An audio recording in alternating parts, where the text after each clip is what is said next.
बच्चों आज हम लोग स्टार्ट करने वाले हैं कक्षा 10 विज्ञान पाठ 1 रासायनिक अपक्रिया तथा समीकरण। आज हम लोग जो कक्षा 10 का पाठ 1 है जिसका नाम है रासायनिक अपक्रिया तथा समीकरण, इस पूरे चैप्टर को एक ही वीडियो में बिल्कुल खत्म कर देंगे। मतलब कि इससे बाहर कोई भी क्वेश्चन आपके एग्जाम में नहीं आएगा और आप कक्षा 10 में बिल्कुल टॉप कर जाएंगे। आपसे ज्यादा नंबर आप कोई ला ही नहीं सकता है कक्षा 10 में। तो आपको क्लास में पढ़ाया गया होगा, कुछ भी समझ में नहीं आया होगा, पूरा का पूरा टॉपिक आपको क्लास में रटाया गया होगा, लेकिन मैं आपको एक भी टॉपिक इसमें से रटाऊंगा नहीं। पूरा का पूरा हम लोग एक एक पॉइंट को हम लोग समझेंगे। इस प्रकार से आप मुझसे पढ़ने के बाद में जान जाएंगे कि आप जाकर अपने खुद ही वहां पर बच्चों को आप पढ़ा देंगे कक्षा 10 का। इस प्रकार से मैं आपको A to Z बिल्कुल पढ़ाऊंगा, आपको रटाऊंगा एक वर्ड भी नहीं। और जितने भी इंपॉर्टेंट है, जितने भी क्वेश्चन आए हुए हैं बोर्ड एग्जाम में, मैं पूरा का पूरा कराऊंगा। जिससे आपको तो जो पुराने विद्यार्थी उनको तो पता होगा कि मुझसे पढ़कर कितना ज्यादा नंबर लेकर आए हैं, लेकिन जो आप अगर नए हैं तो आप लास्ट तक आपको पूरा का पूरा यकीन हो जाएगा। तो देखिए यहाँ पर कक्षा 10 विज्ञान पाठ 1 रासायनिक अपक्रिया तथा समीकरण, मतलब कि आपके जो कक्षा 10 का जो पाठ 1 है उसका क्या नाम है, रासायनिक अपक्रिया तथा समीकरण। तो देखिए इसको स्टार्ट करने से पहले हम लोग थोड़ा बेसिक पढ़ते हैं। देखिए इसमें दो चीज आएगी, पहला भौतिक परिवर्तन। भौतिक परिवर्तन का इंग्लिश क्या होता है, फिजिकल चेंज, क्योंकि आपको साथ साथ में इंग्लिश भी जानना बहुत जरूरी है।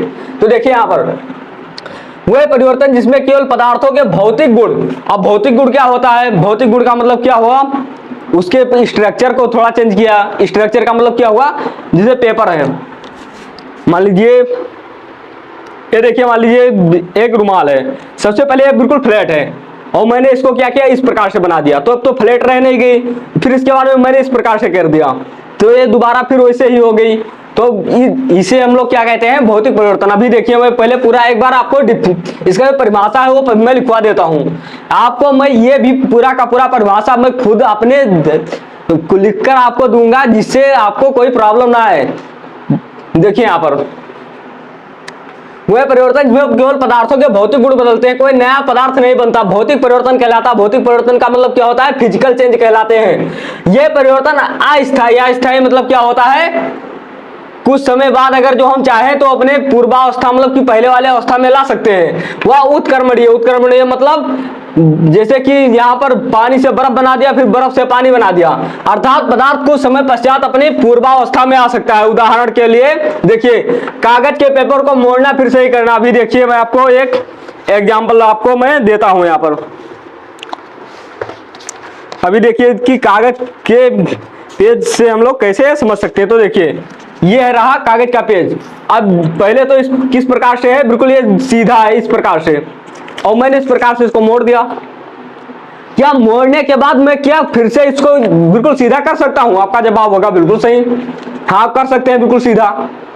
और ये दूसरा उदाहरण हम लोग देखेंगे, प्लास्टिक बोतल को फाड़ने पर भी प्लास्टिक रहता है। मतलब कि देखिए यहाँ पर कोई नया पदार्थ नहीं बनता। ये नहीं कि दूध से मैंने दही बना दिया तो दही से फिर दूध नहीं बन सकता है, लेकिन यहाँ पर देखिए प्लास्टिक का जो बोतल होता है उसको फाड़ने पर प्लास्टिक भी ही रहता है। इसका मतलब अगर जो हम लोग दूध दही के एग्जाम्पल समझे हम लोग, तो दूध क्या होता है मीठा और दही क्या होता है खट्टा। मतलब कि दोनों का पूरा वो ही बदल गया, पूरा मतलब कि मतलब ही कुछ ही नहीं बचा। जैसे कि अगर जो दूध था, दूध बिल्कुल मीठा था, दही बिल्कुल खट्टा है, और वो दूध जो होता है थोड़ा सा जिसे कम गाढ़ा होता है, जो यहाँ पर दही मतलब माखन होता है वो बिल्कुल जमा हुआ होता है। तो देखिए यहाँ पर तीसरा मोम का पिघलना। जो मोमबत्ती होता है, मोमबत्ती को हम लोग जलाए नहीं पिघला दे तो बिल्कुल पानी की तरीके का हो जाएगा। फिर इसके बाद में जो पानी बनने के बाद फिर उसको लेकर जाए हम लोग जमा, मतलब कि बाहर अगर जो रख दे थोड़ी देर के लिए तो फिर से वो जाम कर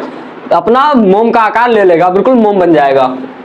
फिर चौथा पानी का बर्फ बनना। मतलब कि अगर जो पानी है पानी का बर्फ बन गया, फिर क्या बर्फ से पानी बना सकते हैं? आपका जवाब होगा बिल्कुल हाँ। अभी एक और एग्जांपल देखिए, कागज है, अभी तो मैंने मोड़ा तो ये इस प्रकार से होगा, फिर ये सीधा हो गया। कि अगर इसे मैं जला दूं, क्या करूं, इसे मैं जला दूं सीधा, तो यह क्या दोबारा उस राख से कागज बनाया जा सकता है? आपका जवाब होगा नहीं। तो कागज का जलना कौन सा परिवर्तन होगा, रासायनिक परिवर्तन। पहले मैं भौतिक परिवर्तन का बात कर रहा हूं जिससे फिजिकल चेंज करते हैं, बाद में हम लोग बात करेंगे रासायनिक परिवर्तन के बारे में भी। तो देखिए जो कागज का जलना कौन सा परिवर्तन होगा, रासायनिक होगा, क्योंकि जलने के बाद हम लोग वापस नहीं बना सकते हैं। पानी से बर्फ बन गया, फिर बर्फ से पानी तो बना सकते हैं, लेकिन मोमबत्ती पिघल गई, फिर इसको रखेंगे कुछ देर बाद फिर जाम कर फिर वो मोम बन जाएगा। लेकिन अगर वहीं पर मोमबत्ती को जला दिए, उधर ऊपर निकल गया, उसका थोड़ा धुआं निकला, फिर प्रकाश निकला, वो सब बिल्कुल विलुप्त हो गई, तो उसे हम लोग दोबारा नहीं ला सकते हैं।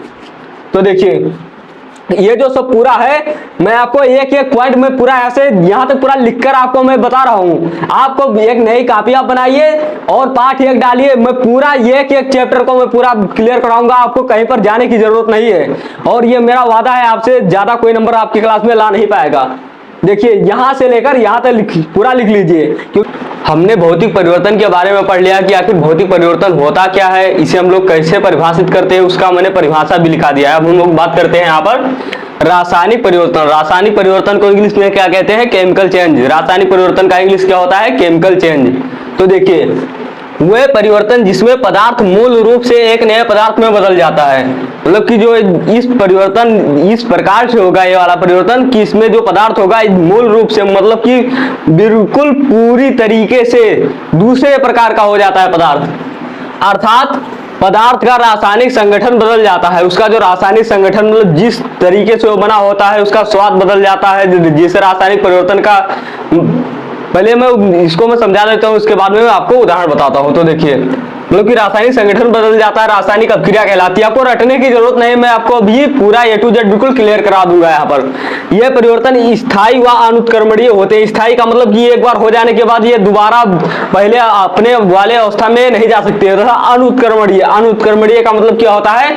एक बार हो गया सो हो गया, एक बार वो मर चुका तो मर चुका, ये नहीं कि दोबारा वो जिंदा हो जाए। अर्थात परिवर्तन के बाद पूर्वावस्था, मतलब कि परिवर्तन के बाद मतलब चेंज के बाद वो पुनः पूर्वावस्था में नहीं आ सकता है। उदाहरण मोमबत्ती का जलना। अब बताइए मोमबत्ती जल गई, मोमबत्ती जलने के बाद क्या बचा? एक तो उसमें जो था ऊपर थोड़ा सा उजाला हुआ और धुएं के साथ में वो खत्म हो गई मोमबत्ती बिल्कुल। तो क्या धुएं और उजाले से क्या फिर से मोमबत्ती बना सकते हैं?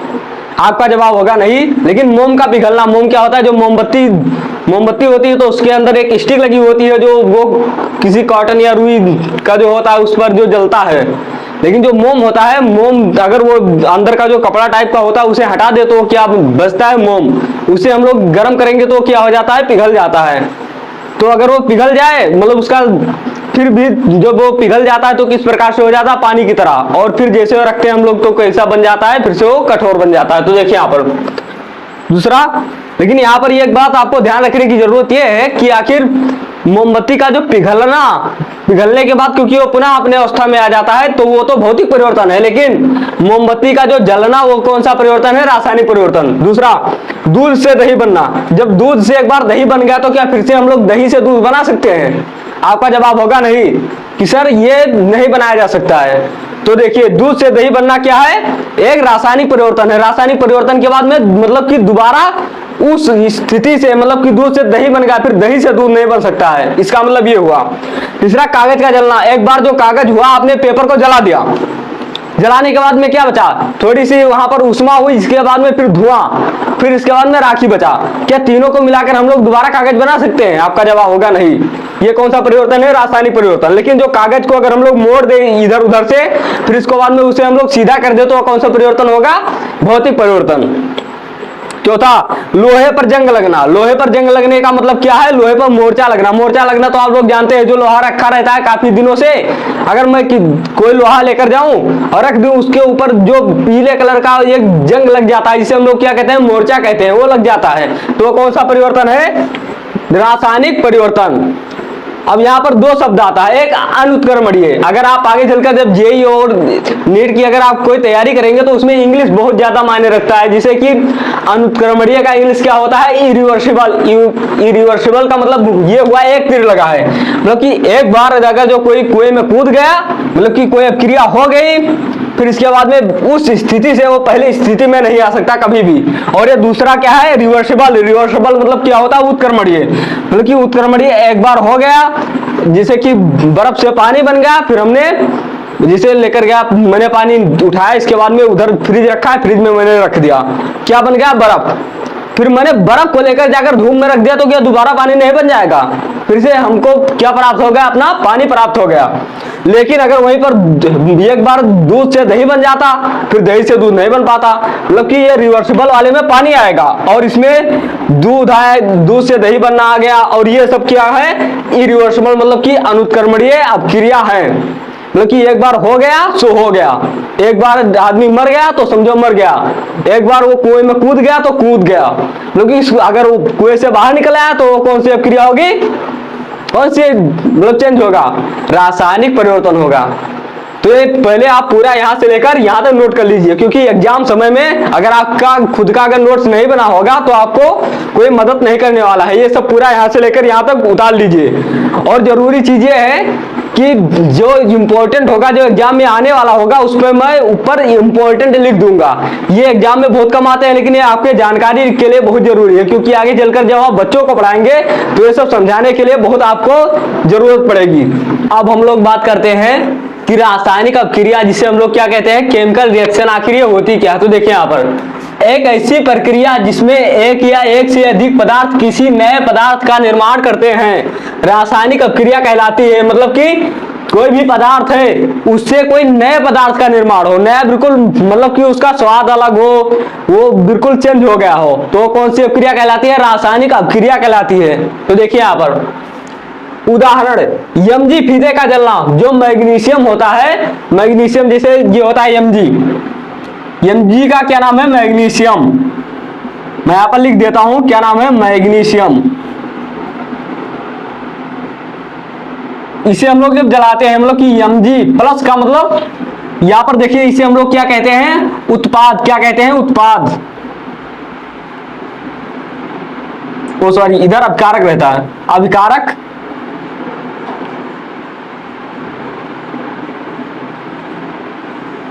फिर इसके बाद में O2, ये भी क्या है आपका, ये भी अभिकारक है।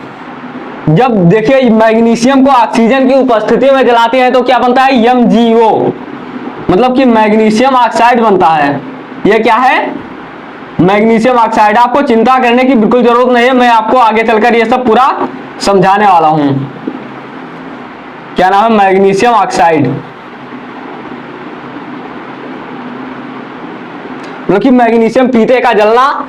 दूसरा, दूध से दही बनना, दूध का स्वाद मीठा था, दही का स्वाद खट्टा था, ये सब पूरा उसकी प्रॉपर्टी पूरा चेंज हो गई। तीसरा, वायु के संपर्क में आने से लोहे पर जंग लगना, मतलब कि यहाँ पर वायु मतलब कि ऑक्सीजन, देखिए इसका जो Fe plus O2, ferrous oxide, ये फेरस ऑक्साइड ये बनता है। तो देखिए वायु के संपर्क में आने पर लोहे पर जंग लगना। अंगूर के रस का कीडोन, मतलब कि जो अंगूर का रस होता है, अंगूर के रस से क्या बनाया जाता है, कीडोन। कीडोन का मतलब क्या होता है, शराब बनाया जाता है। आप कहेंगे सर मुझे तो पता ही नहीं था कि आखिर जो अंगूर का रस होता है उसको, उससे क्या बनता है, शराब बनता है। शराब मतलब क्या होता है, अल्कोहल जिसमें डाला जाता है थोड़ा सा, फिर इसके बाद में नशे में आदमी कहीं नाली में पड़ा होता है, कहीं पर वो कीचड़ में पड़ा होता है, वो सब क्या होता है, ये इसी का कमाल होता है, अंगूर के रस का कीडोन। जबकि अंगूर क्या है, अंगूर में नशा कुछ भी नहीं है, वो बिल्कुल, वो तो अंगूर तो हम लोग भी खाते हैं ना, लेकिन अंगूर के रस में ऐसा तो है नहीं कि मैंने अंगूर खाया इसके बाद में मैं बिल्कुल नशा गया, इसके बाद में जाने के बाद सीधा नाली में गिर गया, ऐसा तो है नहीं यहाँ पर ना। तो अंगूर अलग है, लेकिन जब उसका जो कीडोन कर लेंगे तो कीडोन के बाद जो शराब बनेगा वो तो भाई चढ़ा देता है सीधा। फिर इसके बाद में देखिए चौथा, हमारे शरीर में भोजन का पचना। ये वाला हम लोग बात करेंगे थोड़ा आगे, लेकिन हमारे शरीर में जो भोजन होता है, जिसे हमने रोटी खाया, फिर इसके बाद में वो किसके रूप में निकलता है, मल के रूप में निकलता है। तो कैसे बनता है वो सब का जो आगे हमको पूरा का पूरा पढ़ना पड़ेगा। फिर इसके बाद में देखिए H2 प्लस O2, H2O। अब ये क्या है, H2 और O2। H2O हमारा जो पानी होता है, पानी जिसे हम लोग पीते हैं, आखिर वो बनता कैसे, वाटर किसे बनता है। यहाँ पर देखिए हाइड्रोजन रहता है और ऑक्सीजन, ये दोनों मिल गए पानी बन गया, जबकि ये दोनों क्या है, गैस, और ये पानी द्रव है। इतना मजेदार कॉन्सेप्ट है कि पूरा का पूरा समझने में इतना इंटरेस्ट आपको जग जाएगा कि आपको ये पढ़ाई कभी बोरिंग नहीं लगेगी मुझसे पढ़ने के बाद। इतना ज्यादा मैं आपको डीपली ये सब पूरा पढ़ाऊंगा। ये सब पहले आप एक बार नोट कर लीजिए पूरा, यहाँ स्टार्टिंग से लेकर लास्ट तक, क्योंकि नोट्स बनाने में आप कंजूसी ना करें। लोग हेडिंग लगाएंगे रासायनिक अपक्रिया की जांच। तो देखिए कैसे हमको पता चलेगा कि आखिर रासायनिक अपक्रिया हुई है या नहीं। तो देखिए यहाँ पर रासायनिक अपक्रिया की जांच करना ताकि यह पता लगाया जा सके कि अपक्रिया संपन्न हुआ है। जब कोई रासायनिक अपक्रिया संपन्न होता है तो उसे निम्न प्रकार से पता लगाया जा सकता है, मतलब कि कोई अपक्रिया अगर जो हुई होती है तो उसे हम लोग निम्न प्रकार से पता लगा सकते हैं। तो देखिए किस प्रकार से, जैसे पदार्थ के अवस्था में परिवर्तन, मतलब कि उसका जो वहां पर अवस्था होता है, अवस्था का मतलब होता है स्टेट। जैसे कि वो पहले, अब मैंने आपको पानी वाला उदाहरण दिया था, पहले हाइड्रोजन था फिर ऑक्सीजन था, दोनों मिलकर क्या बन गए थे, पानी। जबकि हाइड्रोजन भी गैस था और ऑक्सीजन भी गैस थी। और जो पानी था वो कौन सा था, तरल अवस्था में, तरल अवस्था में था, मतलब कि लिक्विड फॉर्म में था। तो देखिए यहाँ पर रंग में परिवर्तन, मतलब कि उसका रंग बदल जाता है। अभी देखिए मैंने कागज को, ये देखिए अगर कागज है, इसको पहले ये किस कलर का है, व्हाइट, इसे मैं जला दूं तो किस कलर का हो जाएगा, ब्लैक। तो उसमें क्या हो जाता है, रंग में परिवर्तन हो जाता है। फिर इसके बाद में तीसरे नंबर का बात करें, गैस का निष्कासन। इसको जलाने पर क्या निकलता है, गैस, धुआं। धुआं का मतलब क्या होता है, गैस, गैस निकलता है। और ये ताप में परिवर्तन, मतलब कि उसमें थोड़ा गर्मी तो निकलती है, जब जलेगा तो गर्मी निकलेगी ही। और कुछ बच्चों को यहाँ पर डाउट आ रहा था कि आखिर ये पदार्थ, यहाँ पर देखिए मतलब कि पदार्थ के बारे में मैं थोड़ा सा बात करूँ। पदार्थ जो कुछ भी हम लोग आसपास में देखते हैं, जैसे इधर ये एसी चल रहा है, फिर उधर पंखा लगा है, ये सब पूरा का पूरा क्या है, पदार्थ है। उधर एलसीडी जो आपको दिख रही है, ये सब क्या है, पदार्थ है यहाँ पर। मतलब कि आपको जो कुछ भी यहाँ पर दिख रहा है सामने, कुर्सी, मेज, पंखा, जो कुछ भी आपको मतलब कि महसूस कर सकते, देख सकते हो, वो सब क्या है, पदार्थ है। तो ये आशा करता हूँ ये सब आपको पूरा समझ में आ गया होगा। हम लोग समझते हैं कि आखिर रासायनिक समीकरण होता क्या है। तो देखिए रासायनिक समीकरण का इंग्लिश क्या होता है, केमिकल इक्वेशन। मतलब कि रासायनिक समीकरण को इंग्लिश में क्या कहते हैं, केमिकल इक्वेशन। तो देखिए यहाँ पर किसी रासायनिक अपक्रिया का उसमें भाग लेने वाले पदार्थों, मतलब कि अभिकारक एवं उत्पाद के प्रतीकों तथा सूत्रों के माध्यम से संक्षिप्त प्रदर्शन रासायनिक समीकरण कहलाता है। अब इसका क्या मतलब हुआ, अरे इसका कोई मतलब नहीं है, इतना जो लिखा है इसका मतलब ये हुआ कि देखिए ये कोई पदार्थ था, ये कोई पदार्थ था, दोनों मिल गए ये तीसरा पदार्थ बना दिया। मतलब लेकिन ये दोनों मिले और ये अलग अलग पदार्थ यहाँ पर बन गया, दो पदार्थ। तो देखिए यहाँ पर क्या था, फेरस ऑक्साइड था, फिर एल्यूमिनियम था, यहाँ पर एल्यूमिनियम ऑक्साइड, ये फेरस अलग हो गया। फेरस का मतलब यहाँ पर लोहे की बात हो रही है। तो देखिए यहाँ पर जो दो पहले लिखा हुआ है, मतलब इसे और इसे हम लोग क्या कहेंगे, अभिकारक कहेंगे। क्या कहेंगे, अभिकारक। अभिकारक का इंग्लिश क्या होता है बताइए, अभिकारक को इंग्लिश में क्या कहते हैं, रिएक्टेंट इंग्लिश में। और इसे उत्पाद को इंग्लिश में क्या कहते हैं, प्रोडक्ट। ठीक, तो देखिए ये वाला, ये जो इधर रहता है इसे हम लोग क्या कहते हैं, अभिकारक। ये जो तीर होता है ये बताता है कि इस, देखिए ये एक तीर है, मतलब कि एक बार अपक्रिया हो जाने के बाद दोबारा नहीं हो सकती, ये बन सकता है। और ये इधर देखिए, इधर गया, फिर इसके बाद में Al2O3 प्लस Fe2, मतलब Fe यहाँ पर बना दिया। मतलब कि इधर अभिकारक होता है और इधर क्या होता है, उत्पाद। आपको सिर्फ अभी के लिए इतना ही समझना है। तो आप एक काम कीजिए, यहां से लेकर और ये जो उत्पाद तक ये पूरा आप एक बार नोट कर लीजिए अपने कॉपी में। देखिए हम लोग अब बात करते हैं कि आखिर द्रव्यमान संरक्षण का नियम होता क्या है। तो देखिए ये वाला आपको जनरली कोई पढ़ाता नहीं है, क्योंकि इसको आप सभी टीचर वैसे ही छोड़ देते हैं। लेकिन मैं आपको एक भी यहाँ पर टॉपिक छोड़ने वाला नहीं हूँ, आपको मैं A to Z पूरा पढ़ाऊंगा। तो देखिए यहाँ पर द्रव्यमान संरक्षण का नियम, यह नियम कहता है कि किसी रासायनिक अपक्रिया में द्रव्यमान ना तो नष्ट होता है ना तो उत्पन्न होता है। इसका मतलब क्या हुआ, द्रव्यमान का मतलब क्या हुआ, द्रव्यमान का मतलब होता है वजन, भार। ना ही नष्ट होता है ना ही उत्पन्न होता है। अर्थात अपक्रिया में पहले और बाद में सभी परमाणुओं की संख्या समान रहती है। जब हम रासायनिक अपक्रिया को संतुलित करते हैं तब हम वास्तव में द्रव्यमान संरक्षण के नियम का पालन करते हैं। ये कहने का तो यहां से लेकर इतना बड़ा हो गया, लेकिन अगर मैं आपको समझाऊं कि इसका मतलब कुछ भी नहीं है, तो आपका क्वेश्चन होगा सर ये कैसे। देखिए यहाँ पर आप गए बाजार से और क्या लेकर आए, 2 किलो क्या लेकर आए, चीनी। चीनी तो जानते हैं आप सभी लोग ना। फिर इसके बाद में आपने क्या किया, 2 किलो चीनी लिया और 2 किलो आपने क्या मिलाया, खोया।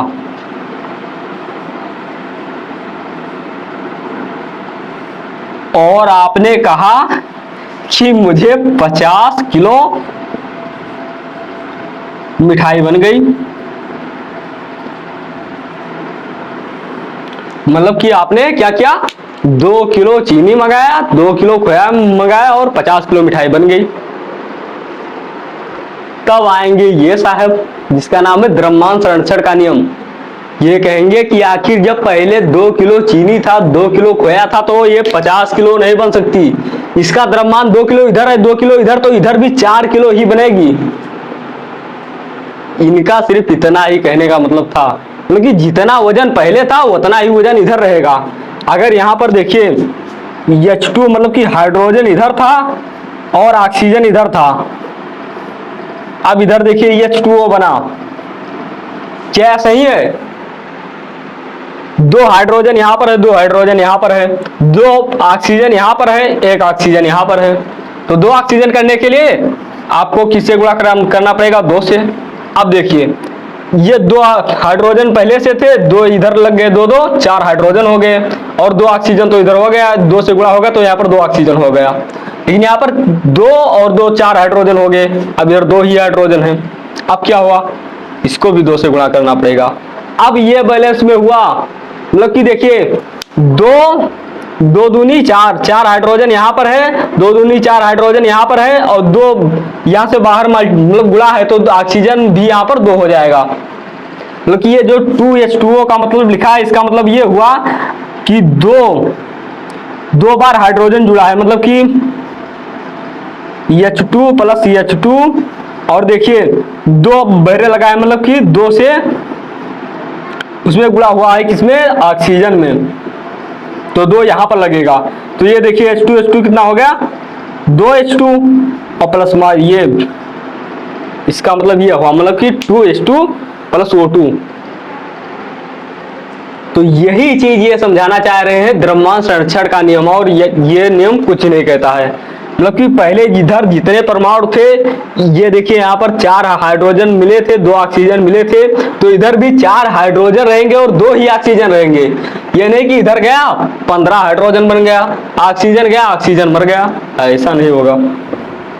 बस इनका सिर्फ इतना ही कहना था, मतलब कि 2 किलो यहाँ पर चीनी मिला, 2 किलो खोया मिला, तो कितने किलो मिठाई बनेगी, 4 किलो। इनका सिर्फ यही मतलब है। आप स्टार्टिंग से लेकर ये पूरा आप नोट कर लीजिए।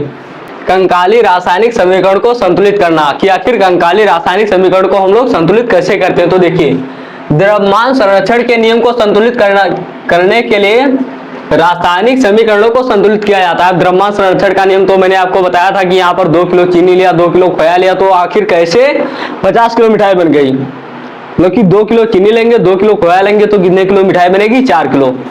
तो वही मतलब कि इधर का बराबर तो उधर का भी बराबर करने के लिए रासायनिक समीकरण को संतुलित किया जाता है। तीर के बाईं ओर तथा दाईं ओर के तत्वों के परमाणुओं की संख्या को समान किया जाता है, जिससे दोनों ओर के तत्वों के परमाणुओं की संख्या समान हो सके। मतलब कि इधर जो जितना हो और इधर जो जितना हो वो उतना ही इधर रहे और इधर रहे। मतलब कि अगर इस प्रकार से मैं अगर आपको दिखाऊं,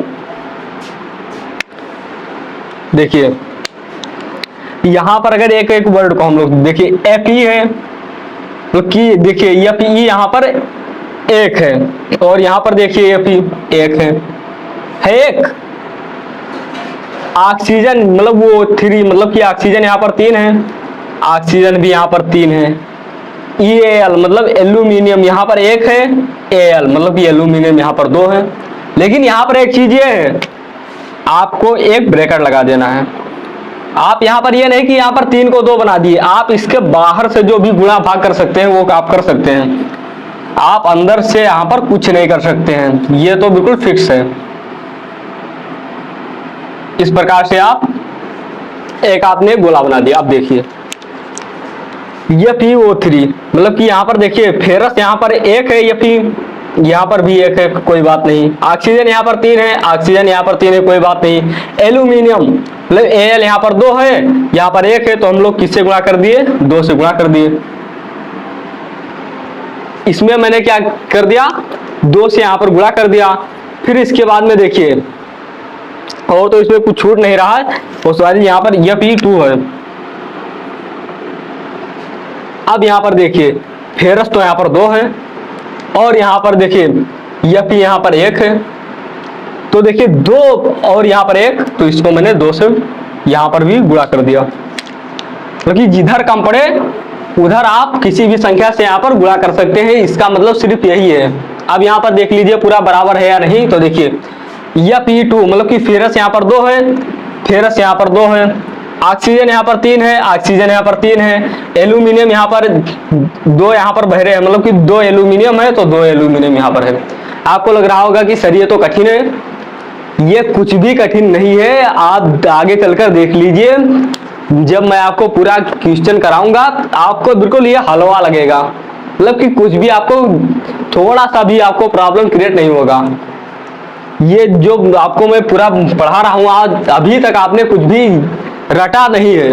मैंने A to Z जितने भी टॉपिक थे वो सब मैंने आपको कराया है, और जो आगे चलकर जो इम्पोर्टेंट होगा उसे मैं वहां पर इम्पोर्टेंट टिक करा दूंगा। जिसे कुछ आता यहाँ पर रहता है द्रव्यमान संरक्षण का नियम पूछने का, तो उसे आप मतलब कि टिक कर लीजिएगा इम्पोर्टेंट के लिए, क्योंकि द्रव्यमान संरक्षण का नियम वैसे जनरली नहीं पूछा जाता है, लेकिन कभी कभी एग्जाम में देखा गया। क्योंकि मैं आपका प्रीवियस ईयर क्वेश्चन जो पहले मतलब एग्जाम हुआ है वो मैं देख रहा था, तो वहां पर कुछ सेट में ये मिला है। तो देखिए ये आप पूरा यहाँ तक पूरा नोट कर लीजिए।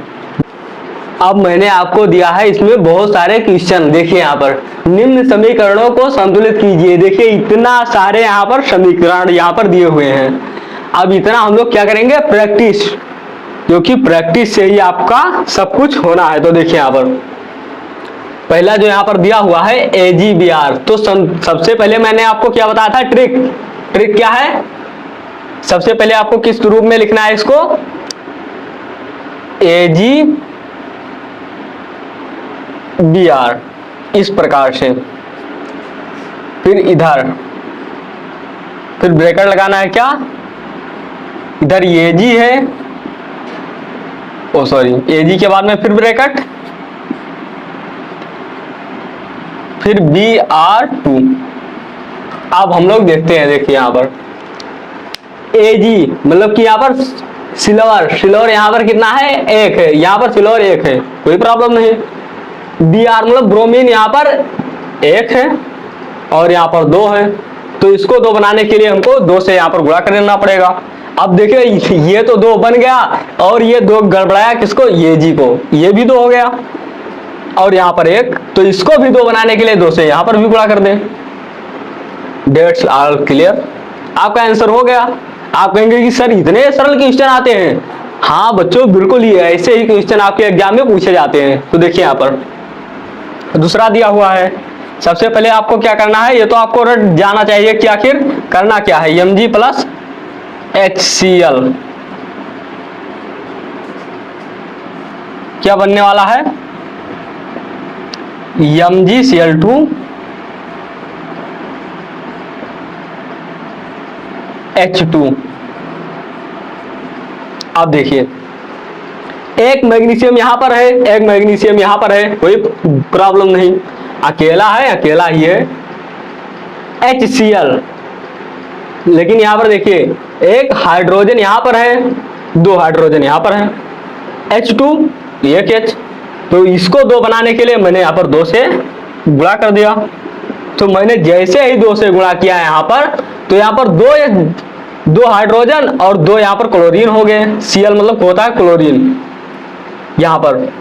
अब यहाँ पर 2 क्लोरीन है, 2 क्लोरीन यहाँ पर भी हो गए, 2 से गुणा हुआ तो एक क्लोरीन 2 हो गया, 2 हाइड्रोजन, इसका तो काम बैलेंस हो गया। Mg 1 है, Mg 1 है, हाइड्रोजन 2 है, हाइड्रोजन 2 है, Cl मतलब क्लोरीन यहाँ पर 2 है, क्लोरीन यहाँ पर 2 है, ये तो बैलेंस हो गया। फिर इसके बाद में देखिए यहाँ पर H2 प्लस O2। सबसे पहले आपको क्या करना है? H2 प्लस में O2, फिर आपको डैश लगाना है H2O। अब देखिए यहाँ पर दो हाइड्रोजन यहाँ पर था, दो हाइड्रोजन यहाँ पर है, दो ऑक्सीजन यहाँ पर है, एक ऑक्सीजन यहाँ पर है। एक ऑक्सीजन को दो बनाने के लिए दो से मैंने गुणा कर दिया। अब यहाँ पर दो दूनी चार हाइड्रोजन हो गए, तो इसको चार बनाने के लिए मैंने यहाँ पर दो से गुणा कर दिया। अब देखिए चार हाइड्रोजन यहाँ पर, दो दूनी चार हाइड्रोजन यहाँ पर, और दो से इसमें भी मल्टीप्लाई होगा तो ऑक्सीजन भी यहाँ पर दो हो गया, यहाँ पर दो ऑक्सीजन। फिर इसको हम लोग देखते हैं। सबसे पहले क्या करना है, इस प्रकार से लिखना है FeO3 प्लस से प्लस लगाइए, Al है Al लिखिए, डैश Al2O3 प्लस में Fe।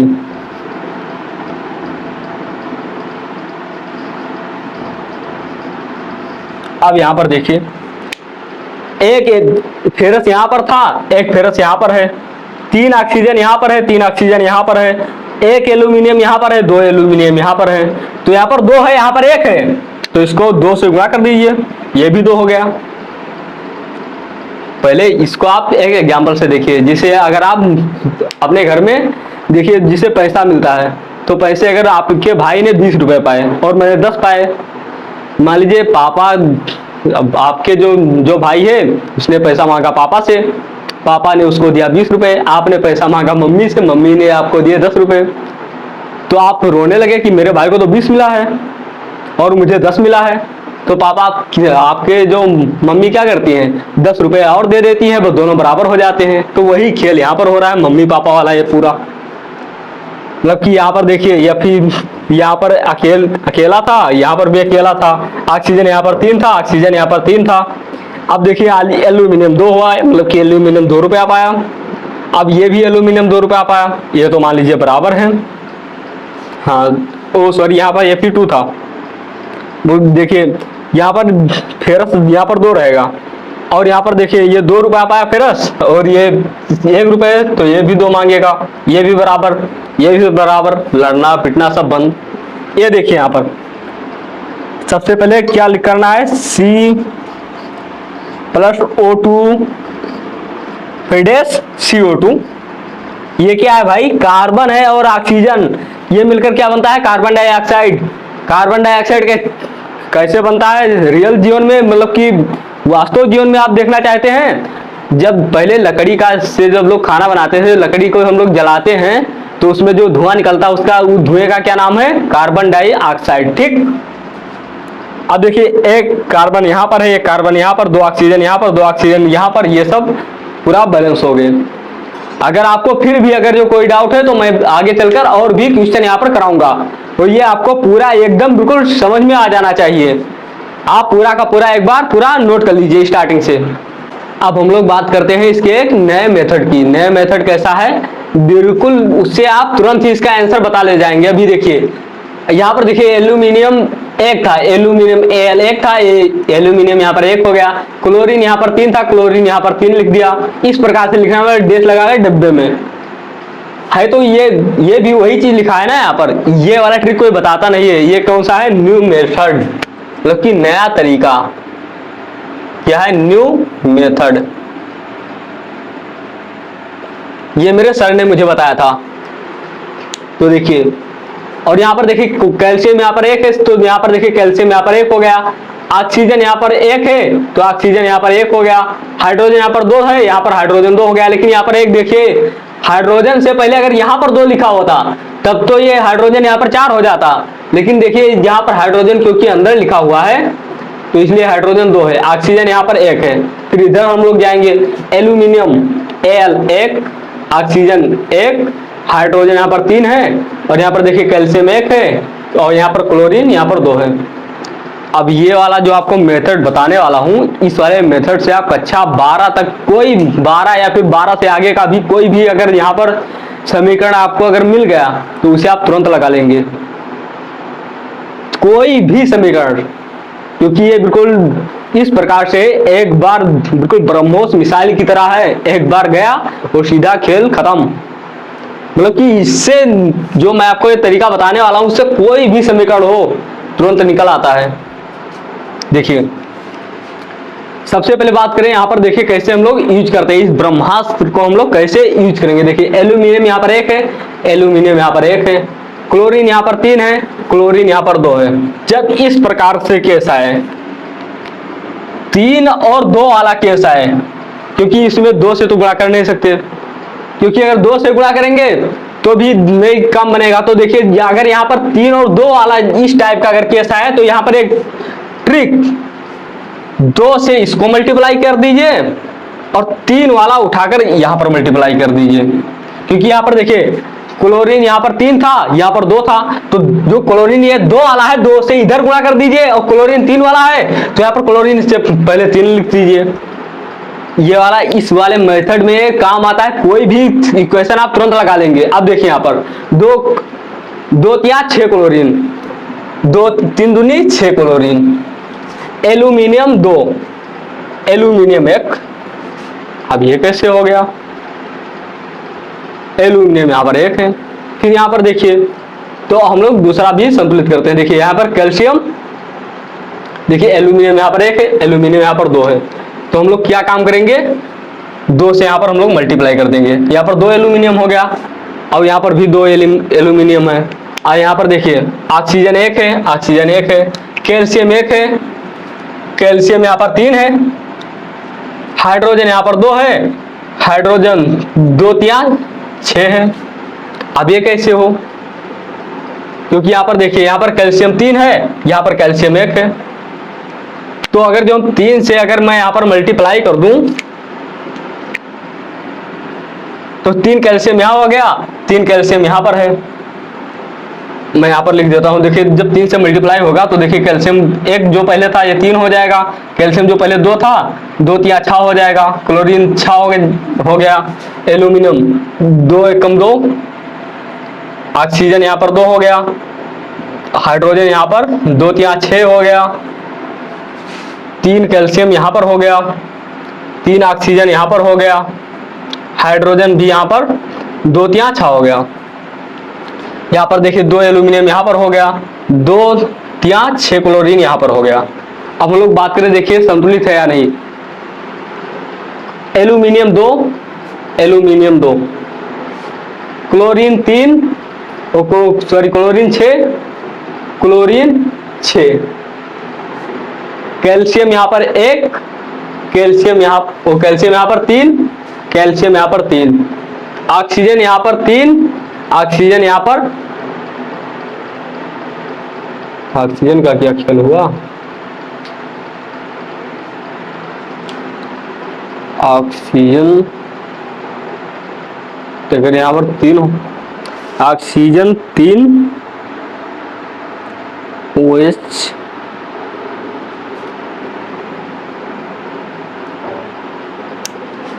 ये इस प्रकार से है, OH का होल थ्राइस है, मतलब कि यहां पर ऑक्सीजन 3 होगा स्टेप पहले से ही। परेशान मत होइए, मैं आपको अभी पूरा समझाता हूं। यहाँ पर ऑक्सीजन यहाँ पर पहले से ही 3 था, तो 3 दूनी 6 होगा। अब मैं आपको समझाता हूं आखिर मैंने क्या किया। देखिए सबसे पहले मैंने यहाँ पर क्लोरीन को यहाँ पर 3 देखा, तो यहाँ पर क्लोरीन 2 था, 3 और 2 वाला रिलेशन, तो अगर जो कहीं पर दिखा तो यहाँ पर 2 है तो यहाँ पर 3 से गुणा कर दीजिए, यहाँ पर 3 है तो यहाँ पर 2 से गुणा कर दीजिए, ये दोनों आपस में मर मिट गए, पूरा खत्म हो गया। फिर इसके बाद में मैंने देखा कि यहाँ पर देखिए कैल्शियम यहाँ पर 3 था, क्योंकि जब 3 से गुणा किया था तो कैल्शियम यहाँ पर 3 हो गया था, और यहाँ पर देखिए कैल्शियम 1 था तो मैंने 3 से गुणा किया, तो इसलिए ये पूरा का पूरा ये वैल्यू चेंज हुई और सब क्या हो गए, बराबर हो गए। मतलब कि अब देखिए पूरा का पूरा ये बिल्कुल बैलेंस है।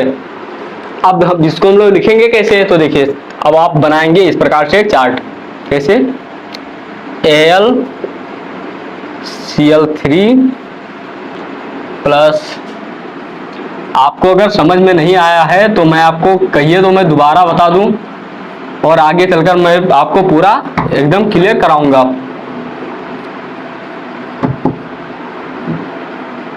मैं अभी 2 मिनट में इसको मैं क्लियर कर दूंगा। तो देखिए इसको हम लोग कैसे यहाँ पर लिखते हैं। अभी देखिए OH का यहाँ पर होल थ्राइस, ये यहाँ पर क्या रहेगा, OH का क्या रहेगा, होल थ्राइस रहेगा। यहाँ पर OH का क्या रहेगा, यहाँ पर होल थ्राइस रहेगा। अब देखिए यहाँ पर इस वाले इक्वेशन में किससे गुणा किया गया है, 2 से। इस वाले इक्वेशन में किससे गुणा किया गया है, 3 से। इस वाले इक्वेशन में किससे गुणा किया गया है, 3 से। और इस वाले इक्वेशन में किससे गुणा किया गया है, 2 से। इस वाले इक्वेशन में किससे गुणा किया गया है, 3 से। आप एक बार पूरा A to Z जितना कुछ भी है ये आप क्या नोट कर लीजिए पूरा।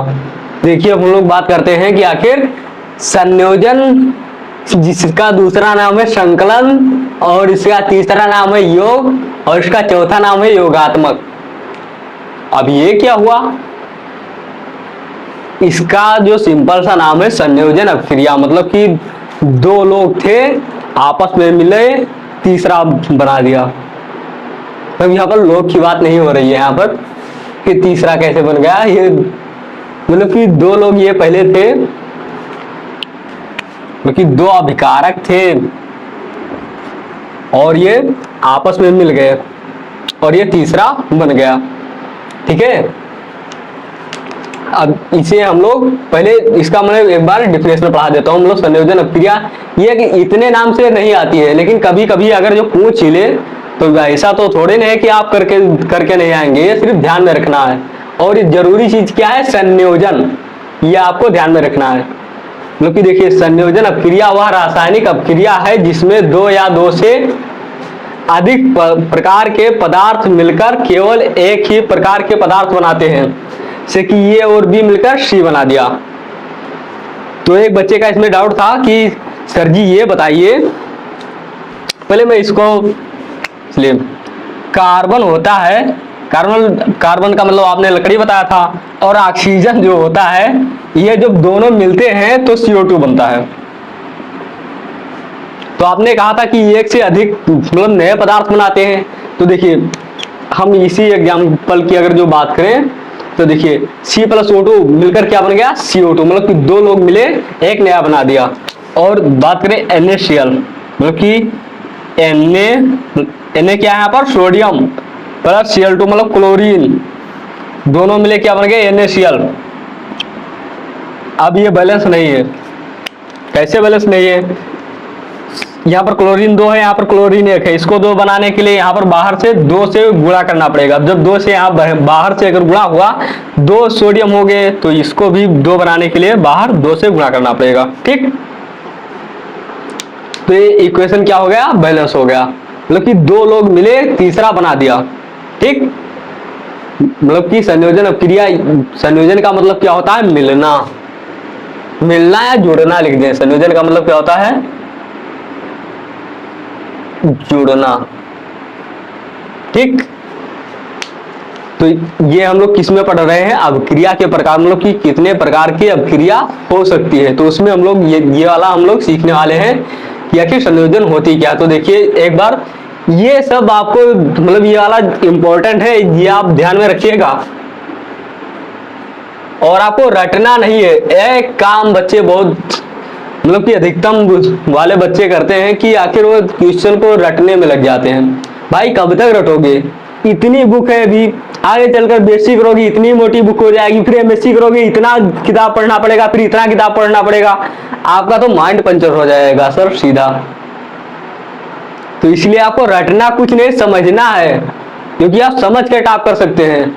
रट्टा यहाँ पर नहीं मारना है, किताबें रट्टा मारने के लिए नहीं होते, इतिहास नहीं है, विज्ञान है। आपके जो क्लास में रटाया जाता है ना, वो सब टीचर का दोष है वहां पर, और बच्चों का कोई दोष नहीं है। जो बच्चे वहां पर कमजोर हो जाते हैं ना, कोई कंपटीशन में नहीं बैठ पाते हैं, वो सब किसका वहां पर दोष होता है, टीचर का, ना कि बच्चों का। तो देखिए यहाँ पर संयोजन अभिक्रिया मतलब कि जुड़ना, तो आपको कुछ नहीं बताना, सीधा बताना है कि 2 या 2 से अधिक पदार्थ, मतलब कि 2, चाहे 2 पदार्थ हो चाहे 3 पदार्थ हो, 2 या 2 से अधिक पदार्थ मिलकर एक नए पदार्थ का निर्माण करते हैं। लेकिन नया पदार्थ कितना होना चाहिए, सिर्फ एक,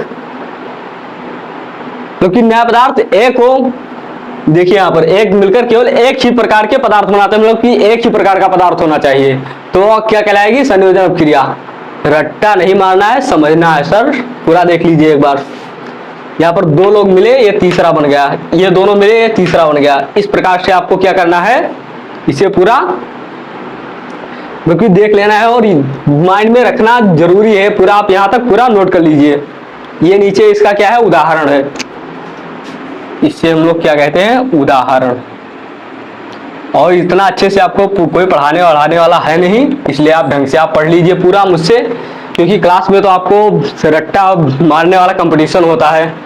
अब हम लोग बात करते हैं इसके नए प्रकार की। जो इसका नया प्रकार है उसका क्या नाम है? ऊष्माक्षेपी रासायनिक अपक्रिया।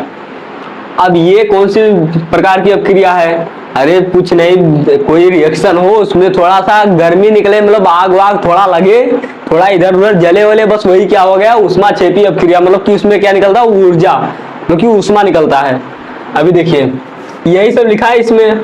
जिन अपक्रियाओं में उत्पाद का मतलब होता है प्रोडक्ट, जो लास्ट में मतलब बनता है, के साथ साथ ऊष्मा मतलब क्या होता है? गर्मी, मतलब कि गर्मी भी निकले, ऊष्माक्षेपी रासायनिक अपक्रिया कहते हैं। ये वाला तो अभी तक एग्जाम में आया नहीं है, लेकिन बहुविकल्पीय में कई बार पूछ लिया जाता है।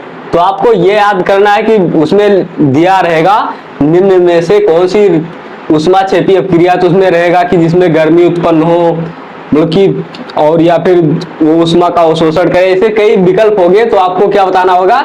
इसमें ऊष्मा भी निकले। क्या निकले? ऊष्मा भी निकले। ठीक। अब इसका उदाहरण की अगर हम लोग बात करें तो क्या है? प्राकृतिक गैस का दहन। प्राकृतिक गैस का दहन, दहन का मतलब क्या हुआ? दहन का मतलब क्या हुआ? मतलब कि आग लगना। आपने ये सुना होगा लंका दहन, लंका में जाकर हनुमान ने पूरा आग लगा दिया था, तो क्या उससे हम लोग कहते हैं? लंका दहन। लेकिन ये क्या है? प्राकृतिक गैस का दहन। इसे हम लोगों के यहाँ पर गैस जब खाना बनता है गैस पर तो ही बनता है, एलपीजी पर, मतलब कि लिक्विड पेट्रोलियम गैस। उस गैस का क्या नाम है? एलपीजी, मतलब लिक्विड पेट्रोलियम गैस। और ये वाला जो हम लोग बात करने हैं इसका क्या नाम है? Methane gas. CH4 का क्या नाम है? मेथेन। ठीक। देखिए मेथेन गैस O2, मतलब कि यहाँ पर ऑक्सीजन की उपस्थिति में जब इसे जलाया गया तो इससे कार्बन डाइऑक्साइड, CO2 मतलब क्या होता है? कार्बन डाइऑक्साइड निकली, और H2O मतलब क्या हुआ? यहाँ पर पानी बना, और साथ ऊष्मा भी निकलेगी, प्लाज्मा ऊष्मा निकला। ठीक। अब देखिए श्वसन एक ऊष्माक्षेपी अपक्रिया है। ये वाला क्वेश्चन इस टाइप से नहीं पूछा जाता है, ये तो भले ही मैंने सिंपल में ये लिखवा दिया है। इसमें पूछा जाता है निम्न में से कौन सी अपक्रिया ऊष्माशोषी अपक्रिया है। तो यहाँ पर लिखा रहेगा श्वसन, और श्वसन लिखा रहेगा, और भी बहुत टाइप का लिखा रहेगा, लेकिन आपको किस पर टिक करना है? श्वसन पर। क्योंकि जो हम लोग आगे चलकर पढ़ेंगे एक चैप्टर का नाम है जैव प्रक्रम, आप में ही है, मैं ही पढ़ाऊंगा पूरा। तो उसमें आप देखेंगे ये जो लिखा है C6H12O6, ये क्या है? ग्लूकोज। इसमें देखिए ऑक्सीजन मतलब O2, ऑक्सीजन गैस, मतलब ये मिला और ये मिला, तो इसमें क्या हुआ? 6CO2 ये निकला, और प्लस H2O, मतलब कि यहाँ पर क्या निकला? पानी निकला, और ये ऊष्मा निकला। तो मतलब ऊष्माक्षेपी अपक्रिया का मतलब कुछ नहीं है, बस सिर्फ इतना आप समझ लीजिए कि ऊष्माक्षेपी का मतलब ये हुआ कि उसके अंदर से गर्मी निकले, तो गर्मी निकले तो वो हो गया ऊष्माक्षेपी। और एक होता ऊष्माशोषी, जिस अपक्रिया को कराने के लिए हमको गर्मी देना पड़े, और कौन सी अपक्रिया कहलाएगी? ऊष्माशोषी। पहले मैं ये वाला पहले आप पूरा यहाँ पे नोट कर लीजिए, फिर इसके बाद में मैं लिखवाता हूँ ऊष्माशोषी अपक्रिया। और ऊष्माक्षेपी का जो इंग्लिश में नाम क्या है? Exothermic reaction. ठीक है, पूरा आप नोट कर लीजिए। देखिए अब हम लोग बात करते हैं ऊष्माशोषी अपक्रिया के बारे में। तो देखिए ऊष्माशोषी अपक्रियाएं क्या होती हैं? मैंने आपको पहले ही बताया, जिसमें कि जो यहाँ पर गर्मी मतलब ली जाए, दी नहीं जाए कि उससे बाहर निकले गर्मी, उसमें गर्मी ली जाती है। तो देखिए अभी यहाँ पर वह अपक्रिया है जिसमें ऊष्मा का मतलब क्या होता है? गर्मी का शोषण होता है। शोषण का मतलब क्या होता है? वो अंदर ले लिया जाता है। ऊष्माशोषी अपक्रियाएं कहलाती है ऊष्माशोषी रासायनिक अब क्रियाओं में ऊष्मीय ऊर्जा जो होता है वो बंद ऊर्जा में परिवर्तित हो जाता है। इन क्रियाओं में वातावरण का ताप कम हो जाता है। इसलिए उदाहरण के अगर जो हम लोग बात करें तो देखिए 6CO2 प्लस 6H2O, ये जो दोनों मिल गए तो क्या बना C6H12O6 और साथ में प्लस में 6O2 प्लस में H2O। तो ये वाला जो पूरा है आप कुल मिलाकर ये आप रखिएगा, ऊष्मा शोषी में क्या होता है, ऊष्मा ली जाती है ना कि दी जाती है। ठीक, दिया नहीं जाता है, लिया जाता है ऊष्मा शोषी में। ठीक, ये वाला आप पूरा एक बार यहाँ से लेकर ये पूरा नोट कर लीजिए। एग्जाम में आने वाला है नहीं, लेकिन हो सकता है कि एग्जामिनर का मूड खराब हो और आपको दे दे, तो ऐसा तो है नहीं कि आप ऐसे बैठे रहे। तो ये आप नोट कर लीजिए पूरा। देखिए हम लोग बात करते हैं वियोजन अपक्रिया, जिसे हम लोग और एक नाम से जानते हैं, जिसका क्या नाम है, अपघटन अपक्रिया। लेकिन आपके एग्जाम में आएगा सीधा वियोजन अपक्रिया। ये वाला जो अपक्रिया है ये मोस्ट इंपॉर्टेंट है, क्योंकि ये एग्जाम में लगभग में हर एक सेट में आता है ये वाला कि ये वियोजन अपक्रिया से क्या अभिप्राय है, या फिर वियोजन अपक्रिया से आप क्या समझते हैं, अपघटन अपक्रिया क्या कहलाती है। इस प्रकार से क्वेश्चन बनता है। देखिए कितना सरल है। वह रासायनिक अपक्रिया जिसमें एकल अभिकारक टूटकर दो या दो से अधिक उत्पाद बनाते हैं, मतलब कि एक अकेला आदमी था, वो टूट गया, दो चार पदार्थ उधर बन गए, वो कौन सी अपक्रिया कहलाएगी, वियोजन। वियोजन का मतलब क्या होता है, ब्रेकअप। दो लोग पहले से थे, फिर इसके बाद में दोनों अलग अलग हो गए, ब्रेकअप वाला अपक्रिया। ठीक, जैसे यहाँ पर 2KClO3 था, मस्त जीवन चल रहा था, ऊष्मा यहाँ पर गर्मी किसी ने दे दी। अगर जैसे किसी ने गर्मी दी, ये दोनों भड़क गए, और भड़कने पर KCl अलग हो गया, ऑक्सीजन अलग हो गया, दोनों का क्या हो गया, ब्रेकअप हो गया। यहाँ पर सीधा सीधा सी बात। लेकिन ये ऊष्मा के कारण हुआ, इसलिए इसे हम लोग क्या कहेंगे, ऊष्मीय वियोजन। अब ये देखिए NaCl, सोडियम और क्लोरीन की आराम से बढ़िया दोस्ती चल रही थी, किसी ने आकर विद्युत मतलब करंट दे दिया। किसी ने आकर यहाँ पर क्या दे दिया, करंट। अब इनका भी यहाँ पर दोस्ती खत्म, यहाँ पर प्लस लगा है, तो ये सोडियम अलग हो गया, क्लोरीन अलग हो गया, मतलब इसका भी ब्रेकअप हो गया। और ये तीसरा 2AgCl, ये सिल्वर क्लोराइड, इसका नाम है सोडियम क्लोराइड, इसका नाम है पोटेशियम क्लोराइड। नहीं, पोटेशियम क्लोराइड ये है या ऑक्सीजन है। ठीक, अब देखिए 2AgCl, मतलब ये सिल्वर क्लोराइड खूब आराम से अपनी मस्त जीवन जी रहा था आराम से। किसी ने इसको धूप में रख दिया, धूप मतलब गर्मी, मतलब प्रकाश होता है ना धूप में, तो प्रकाश में रख दिया। अब यहाँ पर 2Ag अलग हो गया, और ये जो Cl2 था और बेचारा अलग हो गया। तो ये कौन सा, देखिए प्रकाश के कारण प्रकाशीय वियोजन, विद्युत के कारण अलग हुआ तो विद्युत वियोजन, ऊष्मीय वियोजन मतलब कि ऊष्मा के कारण, जैसे दो कौन होते हैं, गर्लफ्रेंड बॉयफ्रेंड होते हैं, तो कभी पिता की वजह से दोनों अलग अलग हुए, जिसे बोले कि मेरे पिताजी कहते हैं अब तुम इसके साथ मत रहो। अगर जो पिता के कारण अगर हुए तो पिता वाला वियोजन हो गया, या फिर आपके मम्मी ने कह दिया कि बेटा तुम उसके साथ में मत रहना, तो मम्मी वाला वियोजन हो गया। वैसे यहाँ पर सेम खेल खेला जा रहा है, मतलब कि अलग होना है किसी भी बहाने से। तो विद्युत से अगर जो हो गया तो विद्युत वियोजन, धूप से हुआ तो प्रकाशीय वियोजन, ऊष्मा से हुआ तो ऊष्मीय वियोजन। सिंपल सी बात, ये पूरा आप नोट कर लीजिए। देखिए हम लोग बात करते हैं एकल विस्थापन अपक्रियाएं के बारे में। ये सब जो इतना लिखा हुआ है ना, ये सब सिर्फ इसे समझाने के लिए लिखा गया है। ये वास्तव में जो इतना सब आपको लैंग्वेज में यहाँ पर लिखा हुआ दिख रहा है, ये सब कुछ भी नहीं है। अभी देखिए 2 मिनट में आपका पूरा A to Z यहाँ पर पूरा क्लियर हो जाएगा। आपको ये रटने जैसा कुछ नहीं लगेगा, आपको कुछ भी रटना नहीं है इसमें से। मैं आपको पहले भी इन्फॉर्म कर चुका हूँ कि आप मुझसे पढ़ रहे हैं, आपको कोई रटने की जरूरत नहीं है। कोई भी कठिन से कठिन टॉपिक मैं BSc वाले को भी पढ़ाता हूँ, वहां पर भी मैं किसी को रटाता नहीं पूरा। SSC CGL का मैथ भी पढ़ाता हूँ, मैं कहीं पर भी किसी को भी रटाता नहीं हूँ। तो देखिए आप यहाँ पर एकल विस्थापन अपक्रियाएं, ये आखिर है क्या, मैं आपको कहिए तो एक, चलिए मैं बता देता हूँ एकल विस्थापन। देखिए कोई एक अकेला, ये मतलब कि दो लोग मिलकर अपक्रिया करते हैं, लेकिन यहाँ पर ये ऐसा नहीं है। देखिए BC, ठीक, अब इसके बाद में AC प्लस में B। ठीक है, आप बताइए, आपको कुछ भी रटने की जरूरत नहीं। देखिए इसमें देखिए हुआ क्या है, B और C, मान लीजिए कि और B और C कौन थे, जो ये C थी वो कौन थी, मतलब कि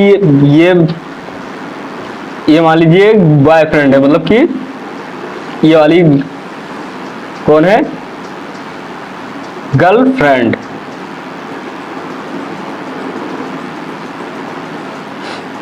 अरे भाई चलिए हटाइए, ये मान लीजिए कि इस प्रकार से अगर जो हम लोग दैनिक भाषा में समझे तो देखिए ये दोनों कौन थे, निब्बा निब्बी, मतलब कि गर्लफ्रेंड बॉयफ्रेंड थे। ये गर्लफ्रेंड थी, इसका बॉयफ्रेंड था। अब एंट्री होती है एक और पावरफुल आदमी की। पावरफुल आदमी कौन था, ये। अब क्या किया इसने, ये काम किया, सी को भगा ले गया। अब देखिए सी किसके साथ में चली गई, देखते ही ए के साथ में चली गई। अब बेचारा जो बी है ये रो रहा है। मतलब कि यहाँ पर काम क्या हो रहा है, देखिए विस्थापन हुआ रासायनिक अभिक्रिया जिसमें किसी यौगिक के अणु, मतलब कि जो यौगिक के अणु होते हैं, अणु के किसी एक परमाणु अथवा समूह के स्थान पर कोई दूसरा आ जाता है, मतलब कि कोई दूसरा आ जाता है, यहाँ पर कोई दूसरा आ जाता है, जिसे कि तो यही मतलब है। यहाँ पर क्या किया, बी को हटाकर ये आ गया, या फिर हो सकता है ये दोनों साथ में थे, इसे देखा, अब ये बढ़िया हैंडसम बढ़िया गोलू मोलू लड़का, अब ये सी ने कहा मुझे ये चाहिए, अब बी रोकने लगा, बी को लात मारकर इधर भेज दिया बाहर। अब क्या हुआ, ब्रेकअप। ये सुनेगा अरिजीत सिंह के गाने और ये सुनेगा यो यो हनी सिंह, ठीक। लेकिन ये सब तो मान लीजिए समझाने के लिए है आपके, लेकिन हम लोग आखिर इसे कैसे डिफाइन करेंगे, आखिर ये पावरफुल आदमी मतलब कि ये क्यों इसको विस्थापित किया, इसका भी कारण हम लोग जानेंगे। यहाँ पर तो देखिए, यहाँ पर ये सीधा ये बताया गया, ये और BC थे, जिसमें से ये आकर B को हटा दिया, AC हो गए और B ये अलग हो गया। तो देखिए अगर यहाँ पर उदाहरण की बात करें तो लोहा Fe मतलब कॉपर सल्फेट विलयन में से कॉपर को विस्थापित करके स्वयं आ जाता है। तब देखिए Fe जो था, ये SO4, जो SO4 थी या था ये मुझे नहीं पता है।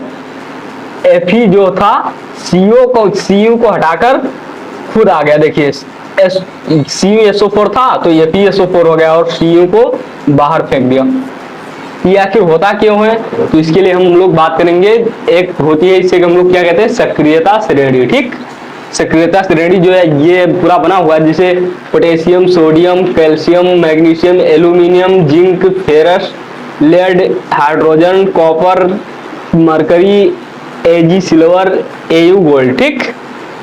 तो देखिए जो सबसे अधिक क्रियाशील मतलब कि सबसे बड़ा आदमी होगा, जैसे Na से तो ये ऊपर है, मतलब कि बड़ा है, Ca से Na बड़ा है, Mg से भी Ca बड़ा है।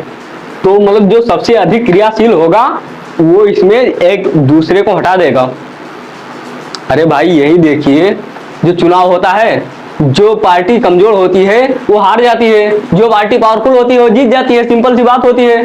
तो वही यहाँ पर हो रहा है, ये सब पावरफुल, इससे पावरफुल पार्टी है, इससे पावरफुल पार्टी है, इससे पावरफुल पार्टी है, इससे पावरफुल पार्टी है, इससे पावरफुल पार्टी है, इससे पावरफुल पार्टी है, इससे पावरफुल ये Au इससे पावरफुल है, ये इससे पावरफुल है, इससे पावरफुल है, इससे पावरफुल है, इससे पावरफुल है, इससे पावरफुल है, इससे पावरफुल, मतलब कि यहाँ पर जो सबसे ज्यादा पावरफुल होगा वो कम पावरफुल को हटा देगा। तो यहाँ पर देखिए ये आखिर कैसे हुआ, Fe था, उसने कैसे Cu को हटाया, तो देखिए यहाँ पर जो Cu मतलब कॉपर था, तो देखिए कॉपर यहाँ पर है, कॉपर कहाँ पर है, यहाँ पर। और इसके बाद में देखिए Fe कहाँ पर है, मतलब फेरस यहाँ पर। तो जाहिर सी बात है जब ये पहुंचेगा तो ये हट जाएगा, मतलब कि ये जब पहुंचेगा तो ये कुर्सी से उठ जाएगा, ये वाला अगर जो समझे तो देखिए ये आया बाहर से, बोला स्वागत नहीं करोगे हमारा। अब ये बेचारा उठकर चला गया, अब ये इसके साथ में बैठ गया, अब ये बाहर जाकर उधर खड़ा है, ठीक। क्योंकि लोहे की कील पर भूरे रंग की कॉपर की परत जम जाएगी। जो लोहा का जो कील था उस पर भूरे रंग की कॉपर की परत जम जाएगी। क्यों जमेगी? क्योंकि ये इससे ये बाहर हो गया है कॉपर, ठीक। तो मतलब कि उसमें ऊपर से लगेगा बस, मतलब परत जम जाएगी, ठीक। और CuSO4 के नीले विलयन का रंग हरा हो जाएगा क्योंकि उसमें फेरस घुल चुका है, के निर्माण के कारण हो गया, ठीक। तो ये वाला जो ये पूरा का पूरा है, कहिए तो एक बार मैं दोबारा अगर आपको कोई डाउट होगा तो समझा दूंगा, ठीक। पूरा आप एक बार देख लीजिए स्टार्टिंग से लेकर, और हाँ इसे नोट जरूर कर लें क्योंकि अगर फ्यूचर में अगर आप बच्चों को पढ़ाएं तो ये सब समझाने के लिए बहुत अच्छे आइडिया हैं जिससे बच्चे बहुत आसानी से समझ जाते हैं, ठीक। ये लिख लीजिए पूरा। देखिए अब हम लोग बात करते हैं द्विविस्थापन अपक्रिया, जिसे हम लोग क्या कहते हैं, उभय प्रतिस्थापन अपक्रिया भी कहते हैं द्विविस्थापन अपक्रिया को। मतलब कि ये द्विविस्थापन किस प्रकार से होता है, मैं आपको एक एग्जांपल से मैं बताता हूँ। देखिए अभी ये और बी, मतलब कि ये दोनों कोई मतलब कि गर्लफ्रेंड बॉयफ्रेंड थे या फिर जो कोई भी था, और ये सी और डी था। अब हुआ यूं कि इनमें भी झगड़ा हो गया, इनमें भी झगड़ा हो गया। अब इनकी वाली यहाँ पर चली गई, इनकी वाली वहां पर, मतलब कि ये सेट ए जो था सी से सेट हो गया और जो बी था डी से, मतलब कि पूरा चेंज हो गए। मतलब पहले तो ये भी थे तो इनके ले गए तो ये सी हो गए, और पहले ये बी डी थे, वो सॉरी सी डी थे, फिर सी को जब ये ले गया तो बाकी इन्होंने एक काम किया, बी को अपने पास ले आया, ठीक। इस प्रकार से अपक्रिया होगी। मतलब कि जो यहाँ पर दोनों एक क्या है, समूह, ये भी समूह है, मतलब कि पूरा एक समूह में अदला बदली हो जाती है, ठीक। मतलब कि ये इनको दे दिया और ये इनको दे दिया, ठीक। अब देखिए आगे, चलिए मैं लिखा रहे देता हूं, कोई दिक्कत नहीं है। अब हम लोग समझते हैं। देखिए जिस रासायनिक अपक्रिया में यौगिकों के आयनों अथवा घटकों की अदला बदली होती है, तो मतलब कि देखिए ये आयन मतलब कि इनके बीच में जो अदला बदली होती है, अदला बदली को हम लोग क्या कहते हैं, विनिमय, ठीक, हो जाती है तथा नए यौगिक बनाते हैं, नए यौगिक बनते हैं। द्विविस्थापन अपक्रियाएं कहलाती है। यह अपक्रिया यौगिकों के विलयनों के मध्य होती है। अब देखिए उदाहरणार्थ, जब बेरियम क्लोराइड BaCl2, ठीक, के विलयन में सोडियम सल्फेट कहाँ लिखा है, NaSO4 का विलयन मिलाते हैं तो बेरियम सल्फेट यहाँ पर BaSO4 वह सोडियम क्लोराइड बनता है, मतलब कि 2NaCl बनता है, ठीक। अब यहाँ पर देखिए एक बात, जो यहाँ पर क्या हुआ, Ba और Cl2 था साथ में थे, और यहाँ Na और SO4 साथ में थे, मतलब कि यहाँ पर सोडियम सल्फेट था, यहाँ पर बेरिलियम क्लोराइड था, ठीक। अब देखिए यहाँ पर क्या हुआ, Ba जो था यहाँ पर ये वाला भाग गया इसके साथ में, SO4 के साथ में, तो BaSO4 हो गया, बाकी बचे ये और ये, तो ये NaCl2 हो गया, बाकी 2NaCl। बस यही है, और ये पूरा का पूरा आप नोट कर लीजिए। ये एग्जाम में बहुत कम पूछा जाता है, लेकिन अगर जो आप अपने दिमाग में रखिए, क्योंकि तेज बनिए ना, ऐसा थोड़े नहीं कि एग्जाम सिर्फ पास करना है। लाइफ में भी अगर कोई पूछ ले सोते हुए तो सीधा बता दो दीजिए कि द्विविस्थापन अपक्रिया क्या है, ठीक। पूरा आप नोट कर लीजिए यहाँ पर। देखिए हम लोग बात करते हैं अवक्षेपण अपक्रिया की। अवक्षेपण अपक्रिया कौन सी होती है, इसका इंग्लिश में नाम है प्रिसिपिटेशन रिएक्शन। एक ऐसी रासायनिक अपक्रिया है जिसमें दो विलयनों के मिलाने पर एक अघुलनशील पदार्थ वाला अवक्षेप बनता है जो विलयन से अलग होकर बैठ जाता है। इस प्रकार की अपक्रिया का सामान्य प्रारूप इस प्रकार है, जैसे AB था प्लस में CD, और जब इसकी अपक्रिया हुई तो AD हुआ, और ये जो CB यहाँ पर क्या है, CB ये क्या हुआ, बच गया, ठीक। CB यहाँ पर एक अवक्षेप है। मतलब कि ये होता है, ये दोनों मिलते हैं और दो आपस में मिल जाता है, एक कठोर, मतलब कि ये जैसे हम लोग पानी है, पानी में चीनी भी मिलाए और बालू भी मिलाए, बालू तो आप समझते हैं जिससे हम लोग का घर बनता है, उसमें अगर बालू भी मिलाए तो जो चीनी होता है वो तो पानी में घुल जाता है, और जो उसमें बालू होता है वो नीचे जाकर उसके पेंदी में बैठ जाता है। पेंदी मतलब सबसे नीचे जो होता है ग्लास में, तो वही चीज है यहाँ पर। जब इन दोनों चीजों को मिलाया जाता है तो ये आपस में रिएक्शन करते हैं और ये दोनों आपस में मतलब दो बच जाता है और दो नीचे बैठ जाता है, जहां सी भी अघुलनशील अवक्षेप है, मतलब कि वो उसमें घुलता नहीं है। ठीक, तो आप ये पूरा नोट कर लीजिए यहाँ तक।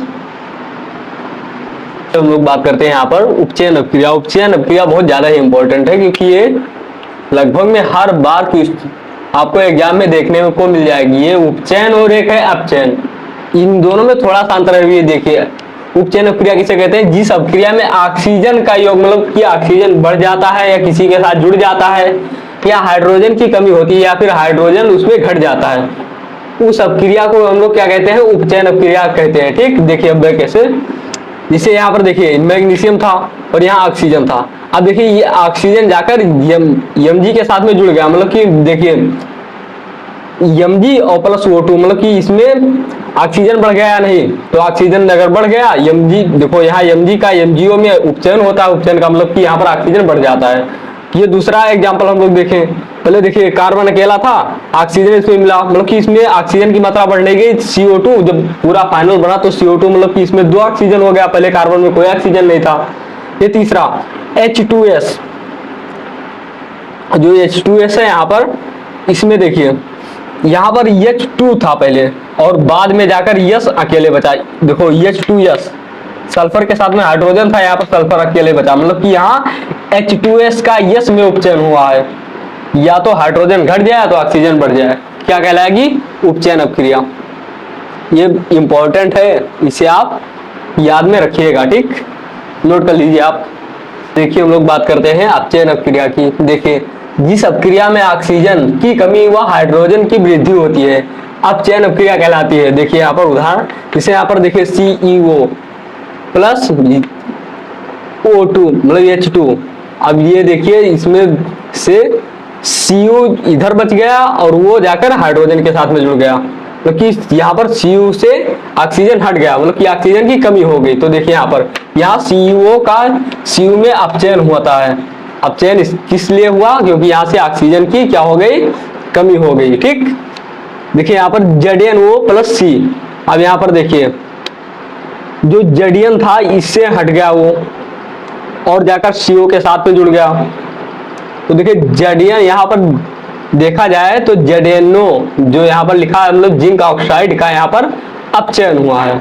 H2S लिखा है, H2S प्लस Cl2, मतलब कि इसकी जब अपक्रिया इससे हुई तो देखिए H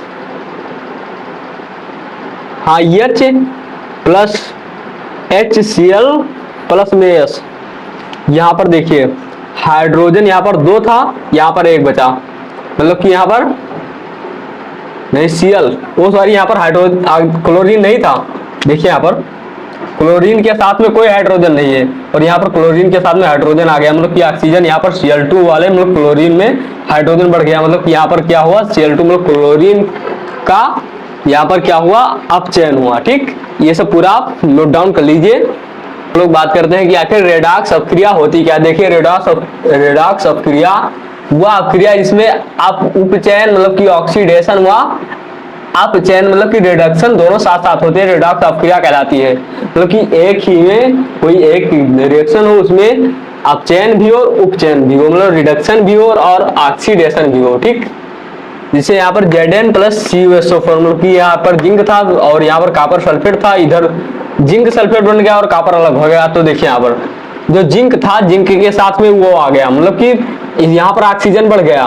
तो अगर यहाँ पर ऑक्सीजन बढ़ गया तो जिंक का तो उपचयन हो गया और यहाँ पर देखिए SO4 से देखिए Cu से ने यहाँ पर देखिए Cu से वो 4 निकल गया, Cu से SO4 निकल गया तो यहाँ पर ऑक्सीजन भी तो गया।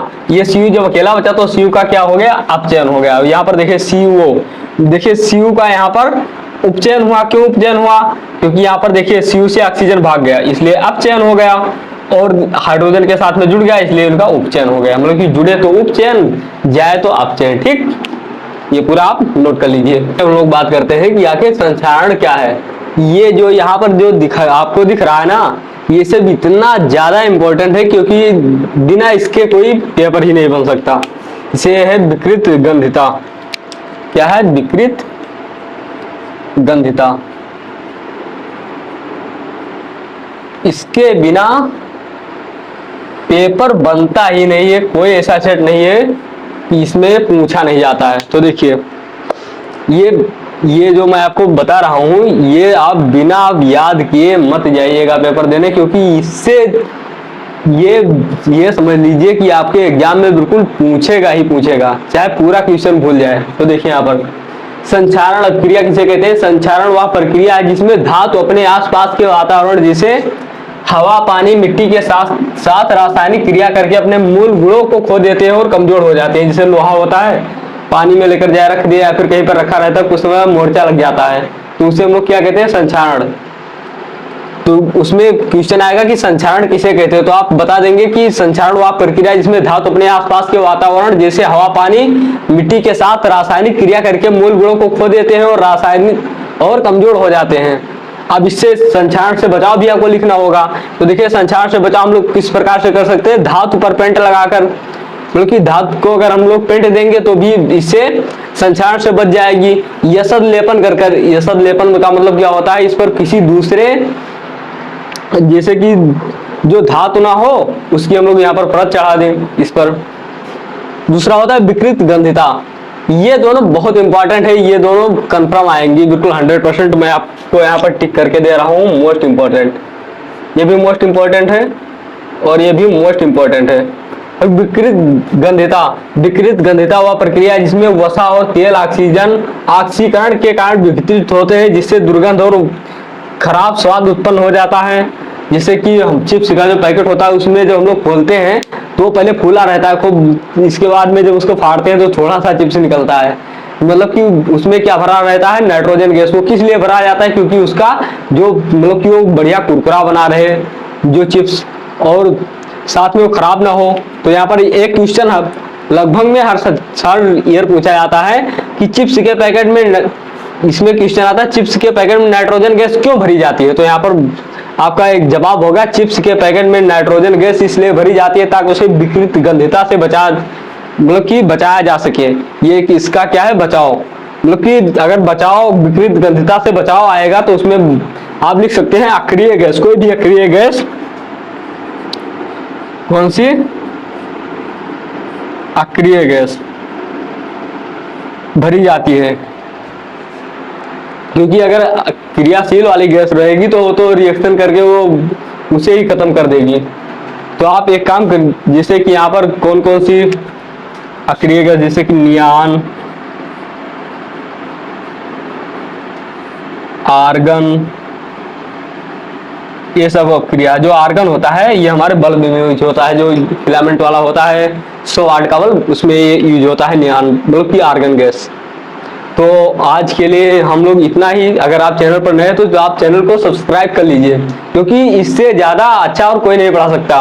और इसका जो मोस्ट इम्पोर्टेंट का एक और सीरीज हम लेकर आएंगे, उसमें उस क्वेश्चन को सिर्फ लेंगे कि जो बोर्ड एग्जाम में आए हुए हैं, सिर्फ उस क्वेश्चन को। वो भी मतलब थोड़ा सा लंबा क्लास रहेगा, लेकिन इतना लंबा क्लास नहीं रहेगा। पूरा का पूरा मैंने जो कुछ भी था इससे रिलेटेड मैंने सब कुछ क्लियर करा दिया है। तो आप चैनल को पहले सब्सक्राइब कर लीजिए और इसके बाद दोस्तों के साथ में आप शेयर कर दीजिए, ताकि आपका दोस्त भी इससे पढ़कर अच्छा नंबर ला सके।